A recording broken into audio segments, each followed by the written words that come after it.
Assalamualaikum warahmatullahi wabarakatuh. Pada rangkaian video kali ini, Soulmate akan membahas materi mengenai dimensi 3 yang akan dibagi menjadi beberapa part sesuai dengan diagram alur yang dapat kalian lihat.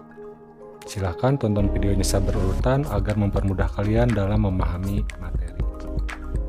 Pada video part 1 ini berisi tentang materi pengantar, yaitu konsep-konsep dasar yang wajib kalian kuasai untuk mempermudah kalian dalam pengerjaan soal-soal di bab dimensi 3. Silahkan kalian siapkan catatannya, cemilannya, minumannya, dan selamat belajar.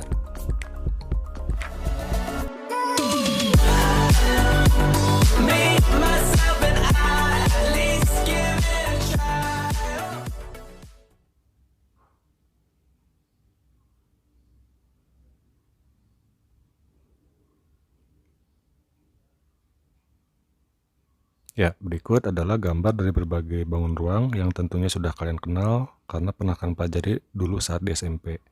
Bangun ruang pada dasarnya bisa dikategorikan menjadi dua jenis ya. Pertama, bangun ruang sisi datar seperti kubus, balok, prisma tegak, dan limas. Kedua adalah bangun ruang sisi lengkung, contohnya tabung, bola, dan kerucut. Dulu saat di SMP, materi bangun ruang ini kalian difokuskan pada perhitungan mencari luas permukaan dan volume benda ruang. Dan untuk sekarang di SMA, materi bangun ruang ini akan difokuskan pada pengkajian terhadap sudut dan jarak. Dan bangun ruang yang dipergunakan juga adalah hanya bangun ruang sisi datar saja. Untuk bangun ruang sisi lengkung sangat jarang digunakan. Oke, selanjutnya ini ada sebuah gambar bangun ruang yang paling familiar dengan kalian, yang paling kalian kenal, yaitu sebuah kubus A, B, C, D, E, F, G, H.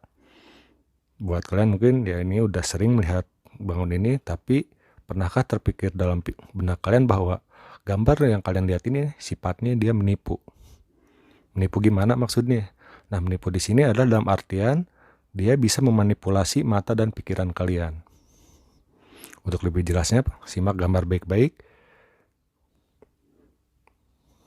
Oke, perhatikan, saya menandai dua buah sudut pada bidang permukaan ABCD. Nah, sudut A dan sudut B adalah sudut pada kubus. Yang kita tahu kubus itu semua sudutnya adalah siku-siku. Tapi kalau kalian simak di gambar, sudut A itu tidak terlihat siku-siku, tapi sudut A digambarkan menjadi sebuah sudut lancip, sementara sudut B digambarkan menjadi sebuah sudut tumpul. Padahal sesungguhnya A dan B adalah siku-siku. Apakah itu suatu kesalahan? Bukan, itu bukan kesalahan sebenarnya. Ini lebih dikarenakan karena keterbatasan media tempat melukis. Maksudnya gini, kubus adalah bangun ruang dimensi 3.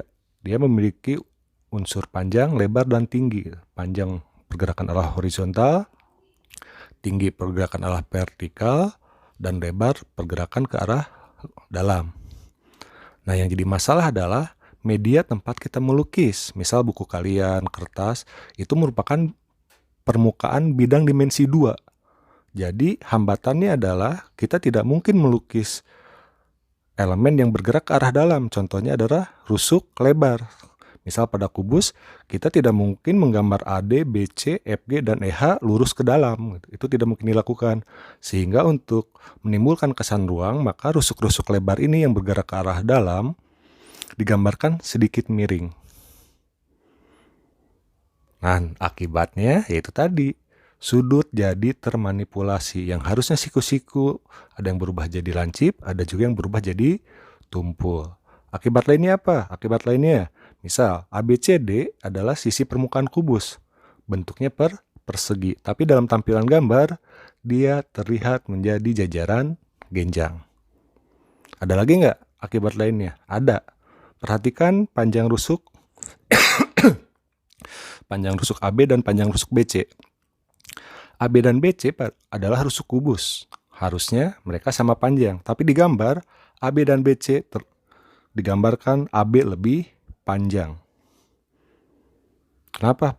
Kita kan bisa sebenarnya, kita bisa menggambar BC di sama panjang. Nah, kalau kalian memaksa nih, andai kalian memaksa BC panjangnya disamakan, kalian ukur menggunakan penggaris, misal AB diukur dulu penggaris berapa panjangnya, lalu buat garis BC dengan panjang yang sama, maka yang terjadi tampilan gambar akan berubah seperti ini. Kubus akan jadi terlihat seperti balok. Jadi memang untuk arah ke dalam ini tampilannya harus diperpendek. Sebenarnya ada materi khusus yang mungkin nanti bisa dibuat menjadi sebuah video di materi tambahan tentang teknik menggambar kubus, akan diulas lebih lengkap mungkin. Tapi yang pasti, gambar-gambar bangun ruang, kubus, dan semua bangun ruang yang nanti bakal kalian hadapi, sifatnya memanipulasi, sifatnya menipu mata dan pikiran kalian pada dua objek sebenarnya. Pertama akan memanipulasi sudut, kedua akan memanipulasi panjang suatu garis. Saat SMP ini tidak pernah jadi masalah. Kenapa? Karena di SMP kajian kalian hanya mengkaji tentang volume dan luas. Kalian bermodalkan rumus, selesai semua masalah. Tapi sekarang kajian kita justru tentang sudut dan garis yang akan, sudut dan jarak yang jelas-jelas di sini termanipulasi oleh kondisi gambar. Contoh lainnya misalnya garis yang termanipulasi, perhatikan panjang, kalau kita tarik garis ini dB, kalian tarik garis dB, misalkan garis dB, lalu bandingkan dengan DC. Pada kondisi sesungguhnya, dB itu seharusnya apa? dB seharusnya lebih panjang dibanding DC. Tapi kalau kalian ukur, silakan kalian ukur menggunakan penggaris, dB jadi lebih pendek di gambar. Padahal kondisi sesungguhnya pada kubus, dB itu yang merupakan diagonal bidang, dia harusnya lebih panjang. Jadi, sudut yang siku-siku bisa jadi lancip, bisa jadi tumpul, di sudut termanipulasi. Begitu juga dengan panjang suatu garis. Garis yang harusnya sama panjang bisa terlihat lebih pendek, atau garis yang harusnya lebih panjang malah dia terlihat lebih pendek. Dan itu akan sering kita hadapi ke depannya. Nah, untuk mengatasinya gimana?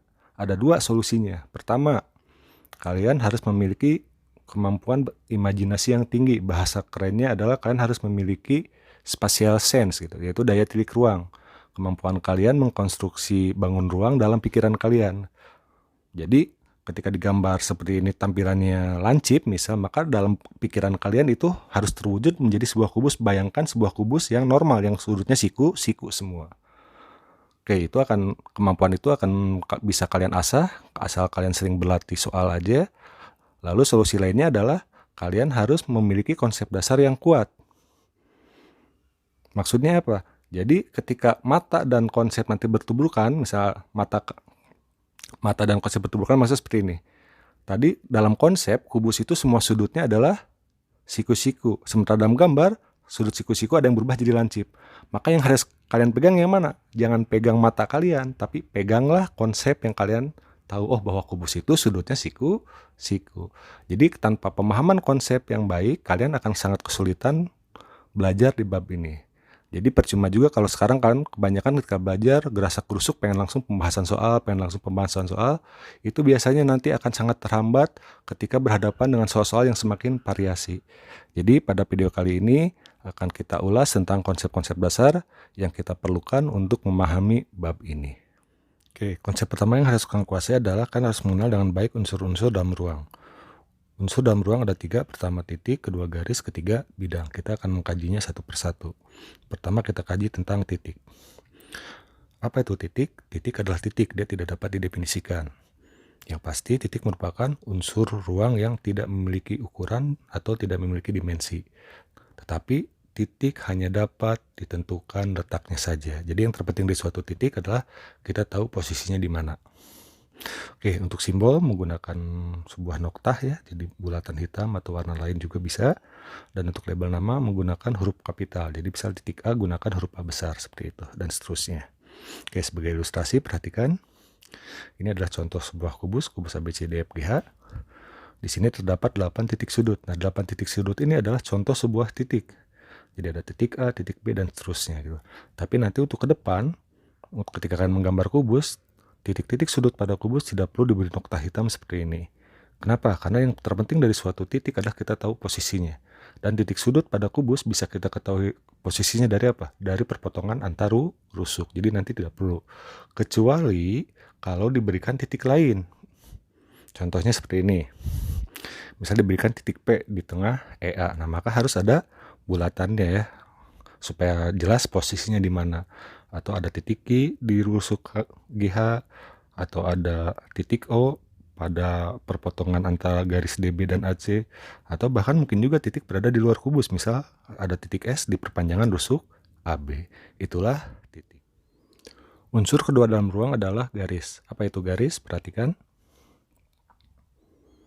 Garis adalah himpunan titik yang memanjang tanpa batas secara lurus. Jadi kata kuncinya, garis itu memanjang tanpa batas dan lurus, tidak bergelombang, tidak melengkung, atau tidak zigzag. Garis merupakan unsur ruang berdimensi 1, akibatnya dia memiliki ukuran panjang. Untuk label nama, garis menggunakan huruf kecil. Kalau tadi titik menggunakan huruf besar, maka untuk garis labelnya adalah huruf kecil. Misal contoh di kanan ada gambar garis H. Diberi simbol, di kedua arahnya menggunakan panah sebagai simbol dia memanjang tanpa batas. Atau bisa juga label garis itu bisa menggunakan dua huruf kapital dari dua titik yang dilalui oleh garis. Contohnya pada gambar ada titik A dan titik B yang dilalui oleh garis H. Maka garis H ini bisa juga kita beri nama garis AB. Kenapa dua titik ini bisa jadi identitas? Karena ada sebuah teorema yang berbicara bahwa dari dua buah titik dapat tepat dibuah sebuah garis. Jadi dari dua titik kita bisa membuat tepat hanya satu garis saja. Sehingga dia bisa dijadikan sebagai identitas. Nah, kalau kita bicara tadi bahwa garis merupakan ruang berdimensi 1, dia memiliki ukuran panjang. Sementara garis akan memanjang tanpa batas. Berarti panjangnya berapa? Ya nggak bisa kita hitung dong, karena dia memanjang terus. Nah, yang bisa dihitung tuh adalah apa tuh? Yang bisa kita hitung bukan garisnya, tapi adalah bagian dari garis. Istilahnya adalah ruas garis, atau ada juga yang menyebut segmen garis. Yaitu adalah garis yang titik-titik ujungnya kita batasi. Misal pada contoh ruas garis ini menggunakan dua titik ujungnya adalah titik P dan titik Q. Nah, ruas garis PQ inilah yang memiliki ukuran panjang. Oke, itu yang disebut dengan garis. Untuk ilustrasinya dalam ruang, perhatikan, kita punya kubus A, B, C, D, E, F, G, H. Nah, setiap rusuk bisa kita katakan sebagai garis, tergantung sudut pandang kalian. Misal sebagai contoh, perhatikan rusuk EF. Nah, rusuk EF bisa kita pandang sebagai ruas garis yang ujungnya adalah titik E dan titik F. Itu kita pandang sebagai ruas garis. Tapi kalau kita memandang EF sebagai garis, maka dalam pikiran kalian, garis ini harus bisa memanjang ke arah kiri maupun ke arah kanan sesuai kebutuhan. Karena garis dia bisa memanjang tanpa batas. Atau ini contoh lainnya, beberapa garis dalam kubus. Ada yang berupa rusuk, ada yang berupa diagonal bidang, ada diagonal ruang, ataupun sembarang garis pada kubus. Oke, selanjutnya unsur ketiga adalah bidang. Apa itu bidang?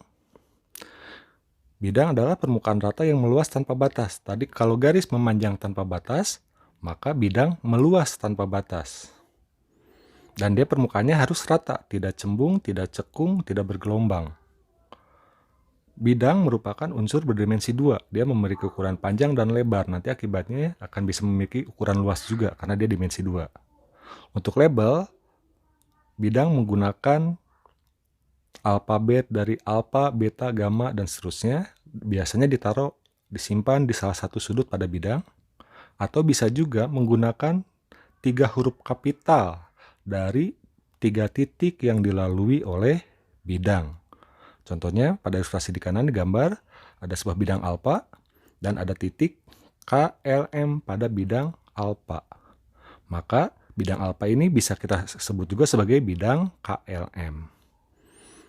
Jadi, dan untuk kenapa dipakainya 3 titik, karena ada teorema juga bahwa dari 3 titik sembarang yang tidak segaris dapat dibuat tepat sebuah bidang. Kalau 4 titik boleh nggak memberi nama bidang 4 titik? Boleh, dengan syarat titik keempat harus terletak di bidang yang sama juga. Termasuk 5 titik dan seterusnya, syaratnya titik-titik selanjutnya harus terletak pada bidang. Oke, itu bidang, ilustrasi sederhananya. Untuk lebih jelasnya, perhatikan contoh. Misalnya ini sebuah kubus. Dalam kubus banyak bidang. Yang pertama yang pasti kalian tahu adalah bidang-bidang permukaannya kan ya. Misal pertama bidang yang paling depan ya, bidang AB, FE. Atau bidang di samping, bidang BC, GF. Atau ada contoh yang lain, misalnya ini adalah bidang EFG. Nah, EFG ini bidang, ingat, bidang bisa kita perluas. Misal kita pengen memperluas bidang EFG, maka tampilannya akan meluas ke bidang ke titik H. Sehingga bidang EFG bisa kita sebut juga, kita beri nama juga jadi bidang EFGH. Masih bidang yang sama. Oke, contoh lainnya. Ini adalah bidang ACH. Dan di kanan ada contoh secara 3 dimensi dengan perluasannya. Atau ini ada juga bidang BDHF. Dan di kanan contoh 3 dimensi beserta perluasannya. Setelah kita memahami unsur-unsur dalam ruang, konsep selanjutnya yang harus kita pahami adalah bagaimana kedudukan di antara mereka. Jadi kita akan mengkaji tentang bagaimana kedudukan titik terhadap garis, titik terhadap bidang, garis terhadap bidang, dan bidang terhadap bidang. Kita akan mengkajinya satu persatu. Pertama, kedudukan titik terhadap garis. Kedudukan titik terhadap garis ada dua kemungkinan. Pertama, titik berada pada garis atau garis melalui titik. Kedua, titik terletak di luar garis, berarti garis tidak melalui titik. Sebagai ilustrasi, misal di sebelah kanan ada gambar garis G, di mana ada dua titik A dan B. Titik A dilalui oleh garis G, sementara titik B tidak dilalui oleh garis G. Sehingga kesimpulannya, titik A berada pada garis G, sementara titik B terletak di luar garis B. Oke, itu masih mudah untuk dipahami. Kedua, selanjutnya adalah kedudukan titik terhadap bidang. Sama seperti kedudukan titik terhadap garis, kedudukan titik terhadap bidang juga ada dua kemungkinan. Pertama, titik terletak pada bidang atau bidang melalui titik. Kemungkinan kedua, titik terletak di luar bidang. Artinya bidang tidak melalui titik. Sebagai ilustrasi, ada sebuah bidang alfa dan ada dua titik A dan titik B. Di mana titik A terletak pada bidang alfa, sementara titik B terletak di luar bidang alfa. Oke, untuk lebih jelasnya, ilustrasi dalam ruang, perhatikan kubus berikut. Misal kita memiliki bidang alas ABCD. Maka kesimpulannya adalah titik A, titik B, titik C, dan titik D terletak pada bidang ABCD. Sementara titik E, titik F, titik G, dan titik H terletak di luar bidang ABCD. Oke, contoh lain. Misal kita memiliki bidang EGH, maka kesimpulannya titik E, titik G, dan titik H terletak pada bidang EGH. Sementara titik A, titik B, titik C, dan titik D terletak di luar bidang EGH. Pertanyaannya adalah untuk titik F. Apakah titik F berada di luar bidang EGH atau terletak pada bidang EGH? Oke, silakan pikir. Oke. Mungkin ada yang berpikir bahwa titik F terletak di luar bidang EGH. Kenapa? Karena berada di luar area yang berwarna biru. Nah, kalian harusnya ingat bahwa bidang dapat diperluas. Jadi kalau bidang EGH kita perluas, maka yang terjadi adalah titik F berada pada bidang. Sehingga kesimpulannya apa? Titik F bukan di luar bidang EGH, tetapi titik F berada pada bidang EGH. Jadi ingat, bidang dapat diperluas. Oke, itu kedudukan titik terhadap bidang. Selanjutnya, kedudukan garis terhadap garis. Ini materi pernah kalian pelajari di SMP. Kedudukan garis terhadap garis ada 3 dulu di SMP. Pertama bisa sejajar, berimpit. Kedua sejajar, ketiga berpotongan. Nah, di SMP dulu 3 kasus itu kalian pelajari dalam ruang lingkup, garis dalam bidang atau garis di dimensi 2. Nah, sekarang kajian kita adalah dalam dimensi 3 atau dalam ruang, sehingga kedudukan garis terhadap garis bukan ada 3 kemungkinan, tapi jadi ada 4, nambah 1 lagi. Jadi pertama berimpit, kedua sejajar, ketiga berpotongan, keempat bersilangan. Oke, untuk garis berimpit sangat jelas ya, berarti garisnya bertumpuk satu sama lain. Untuk berpotongan berarti dia akan saling berpotongan di satu titik nih, contohnya garis G dan garis H berpotongan di titik A. Sementara untuk garis sejajar berarti dia tidak berpotongan. Ya. Nah, di 3 kasus ini pada prinsipnya sama. Baik garis itu berimpit maupun berpotongan maupun sejajar, itu kesimpulannya adalah 2 garis tersebut berada di bidang yang sama.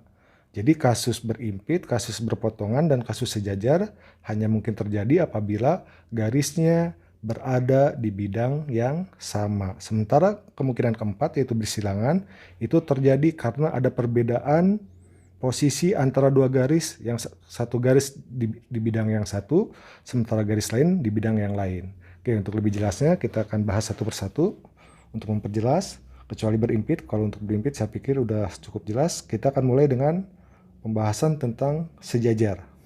Oke, sebagai contoh perhatikan garis sejajar. Dari sebuah kubus, misal kita bisa memandang garis-garis yang sejajar. Contohnya adalah garis AE dan garis BF. Ini adalah garis tinggi. Berarti mereka garis AE dan garis BF sejajar.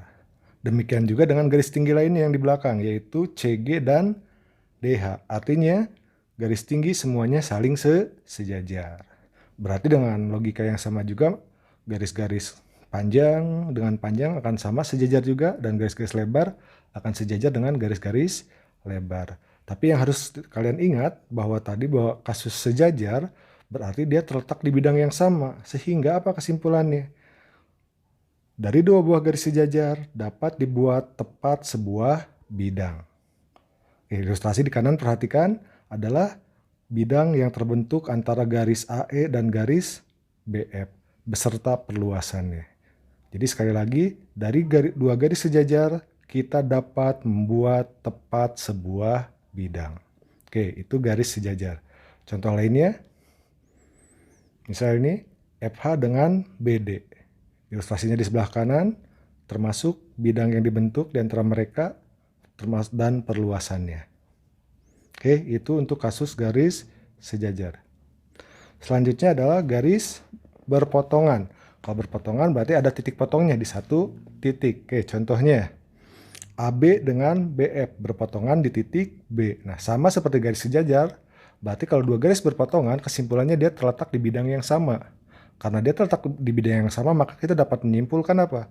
Dari dua buah garis yang berpotongan, kita dapat membuat tepat sebuah bidang. Sama kasusnya seperti tadi, di kasus garis sejajar.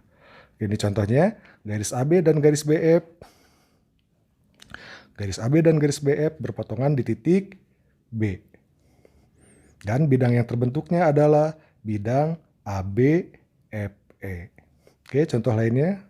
Berikut akan banyak contoh. Kalian simak aja, perhatikan gambar. Oke, ini contoh berpotongan garis yang lain beserta bidang yang terbentuk. Contoh lainnya di atas dan bidang yang terbentuk di antara mereka. Atau contoh lainnya, atau contoh lain juga pada garis sembarang pada kubus, dan ilustrasi di kanan adalah bidang yang terbentuk beserta perluasannya. Dan terakhir contoh berpotongan. Ya. Jadi kesimpulannya dari dua buah garis berpotongan dapat dibuat tepat sebuah bidang. Oke. Sekarang ada satu kasus yang harus kalian coba pecahkan. Perhatikan di sini ada dua garis. Pertama ada garis DJ dengan garis IG, di mana posisi I terletak di tengah garis BF, di tengah rusuk BF, dan garis titik J berada di tengah rusuk AB. Pertanyaannya, apakah DJ dan GI berpotongan atau tidak? Silakan kalian pikirkan. Oke. Ada yang menjawab berpotongan, ada yang menjawab tidak berpotongan. Mungkin kebanyakan menjawab tidak berpotongan. Alasannya sudah sangat jelas. Berpotongan dia harus terletak di bidang yang sama. Sementara DJ kalau kita perhatikan berada di bidang alas, di bidang ABCD. Sementara GI terletak di bidang samping, di bidang BCGF. Maka dua garis ini tidak berpotongan. Itu kesimpulan sementara. Nah, pertanyaannya, betulkah kesimpulan tersebut?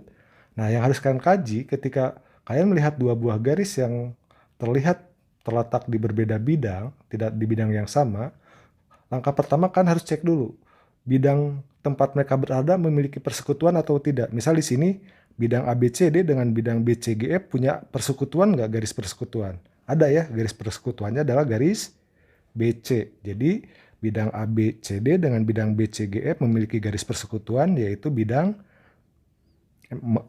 garis BC. Nah, maka ada dugaan kalau garis IG dan garis DJ berpotongan haruslah di garis persekutuannya, yaitu di garis BC.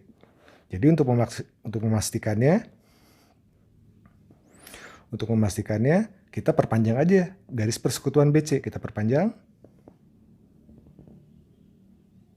Oke, ini perpanjangan garis BC. Selanjutnya kita perpanjang garis GI, akan memotong garis BC. Terakhir kita perpanjang juga garis DJ. Ternyata mereka berpotongan. Jadi kesimpulan yang tadi salah ya.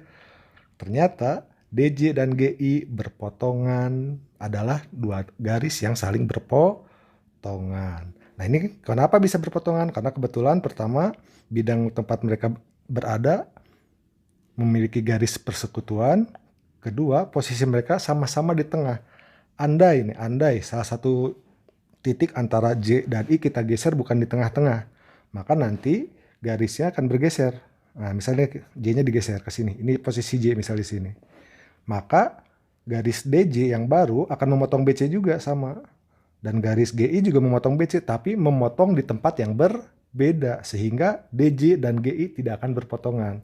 Nah, di kasus yang sekarang, karena mereka sama-sama di tengah-tengah, maka GI dan DJ berpotongan. Nah, karena berpotongan, tadi kita sudah menyimpulkan bahwa dari dua garis berpotongan dapat dibuat tepat sebuah bidang. Bidang apa? Berarti bidang DJ, IG. Buatlah sebuah bidang. Nah, untuk lebih jelasnya perhatikan ilustrasi di kanan. Nah, ini contoh ilustrasi bidang yang terbentuk di antara garis GI dan garis DJ. Jelas ya? Jadi jangan terlalu terburu-buru menyimpulkan dua buah garis tidak berpotongan. Cek di perpanjangannya. Oke, itu untuk garis berpotongan. Terakhir, kita akan masuk ke garis bersilangan. Nah, garis bersilangan adalah garis yang tidak berimpit, tidak sejajar, dan tidak berpotongan. Karena dua garisnya berada di bidang yang berbeda. Contoh, perhatikan. Contoh, garis AC dan garis FH. Ini adalah contoh dua garis bersilangan. Yang satu berada di bawah, yang satu berada di atas. Jadi tidak memiliki perpotongan sama sekali. Sejajar juga tidak. Maka kesimpulannya, dia tidak berpotongan, dia tidak sejajar, dan dia terletak di bidang yang berbeda, maka garis HF dan garis AC bersilangan. Namun, garis bersilangan ini harus hati-hati kita menyikapinya. Karena garis bersilangan ini apabila diperpanjang atau kita lihat dari sudut yang lain, dia akan terlihat berpotongan.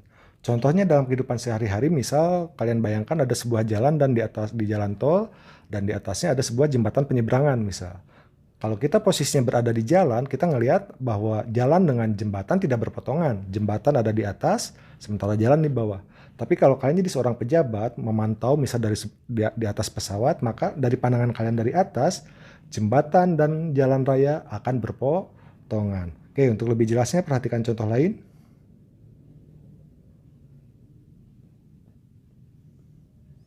Perhatikan contoh lain. Oke.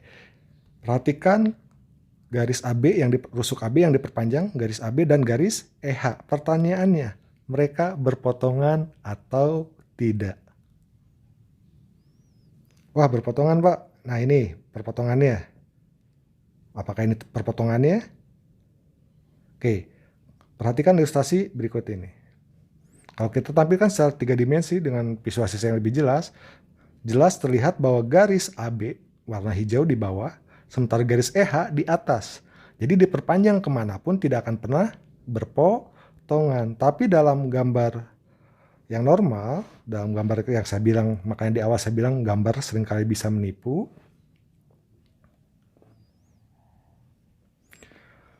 Perpanjangan garis EH dan garis AB seolah-olah berpotongan. Nah, jadi sekali lagi hati-hatilah terhadap garis bersilangan. Karena dari sudut pandang, kadang mereka terlihat berpotongan padahal sesungguhnya tidak berpotongan. Itulah yang disebut bersilangan. Oke, kita bahas contoh lain.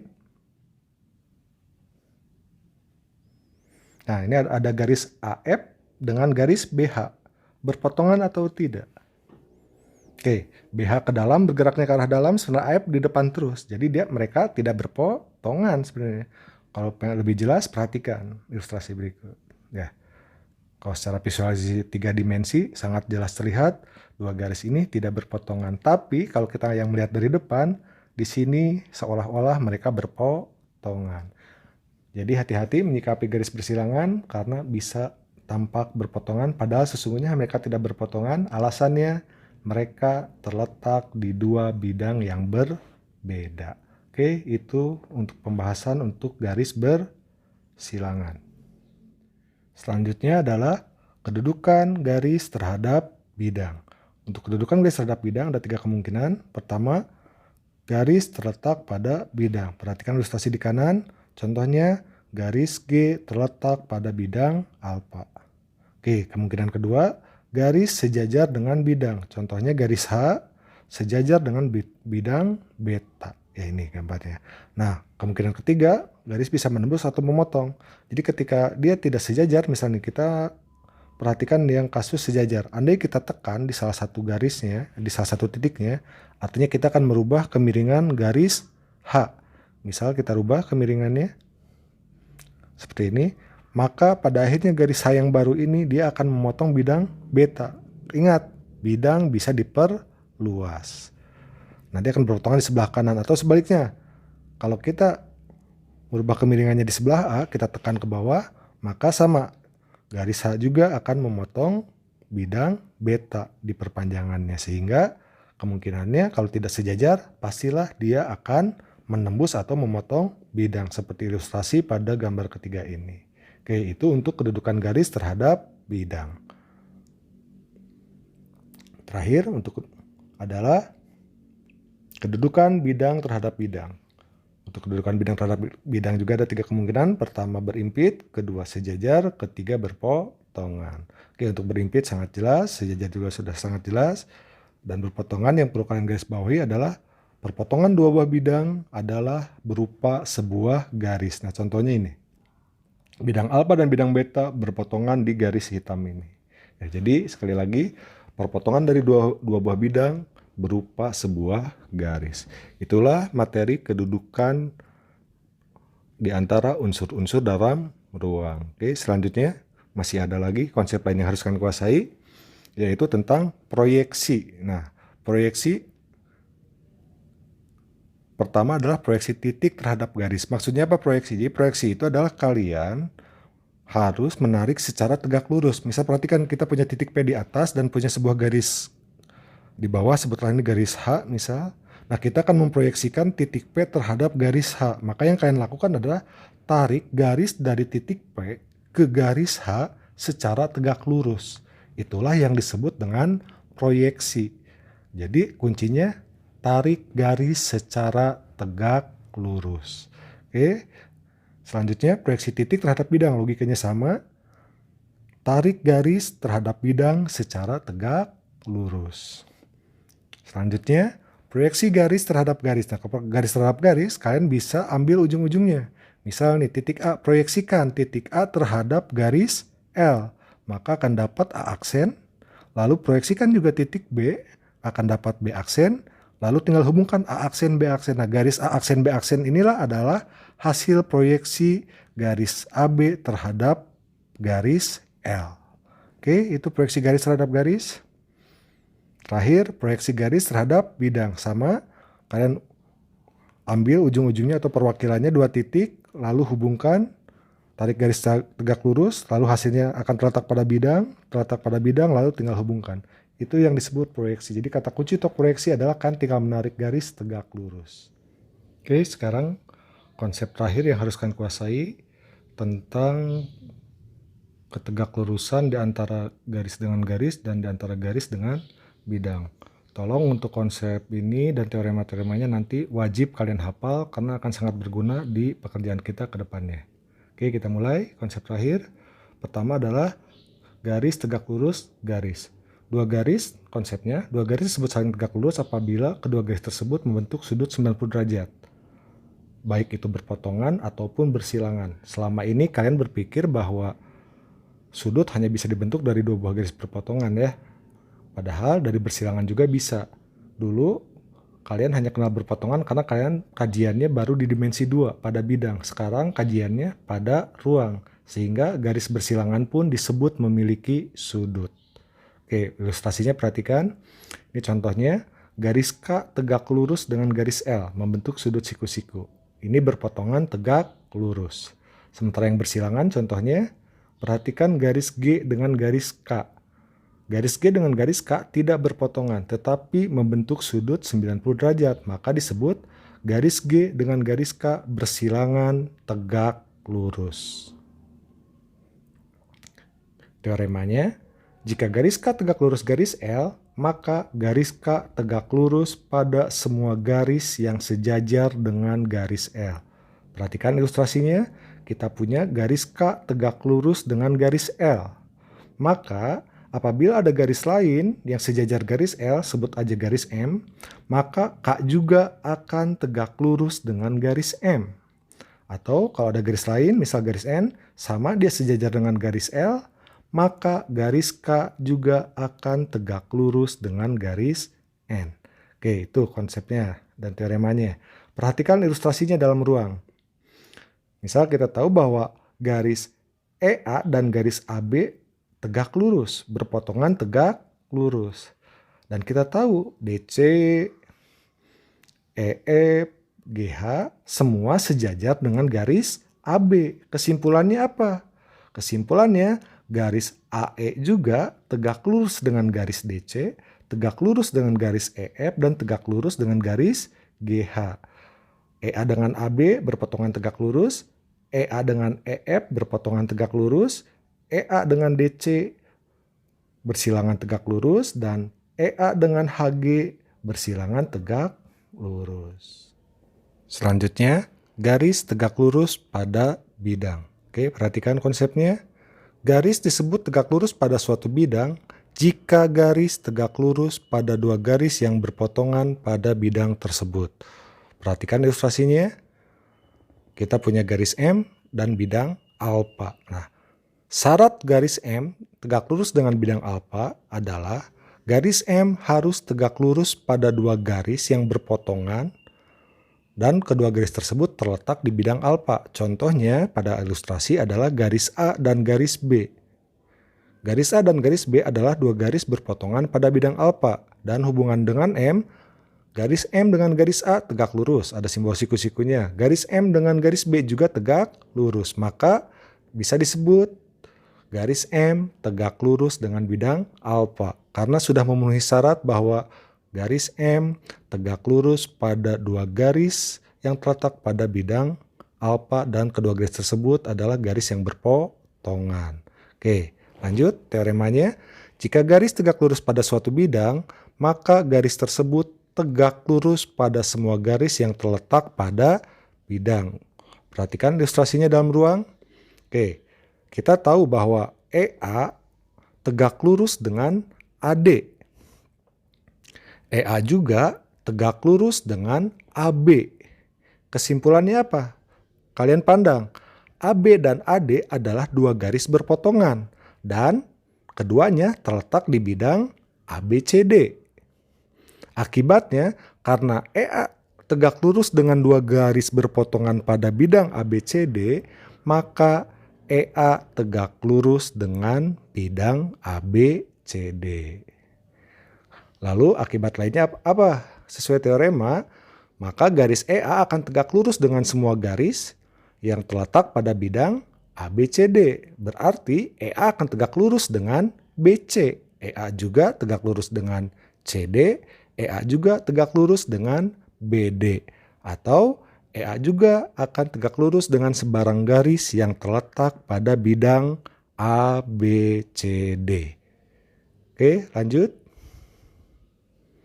Teorema selanjutnya, jika garis K tegak lurus dengan bidang alfa, maka bidang alfa tegak lurus semua garis yang sejajar garis K. Ilustrasinya perhatikan, kita punya suatu garis K yang tegak lurus dengan bidang alfa. Maka, jika ada garis lain yang sejajar dengan K, sebutlah garis L dan garis M, maka garis L dan garis M juga akan tegak lurus terhadap bidang alfa. Oke, ilustrasinya perhatikan. Kita tahu bahwa AE tegak lurus dengan bidang AB, CD.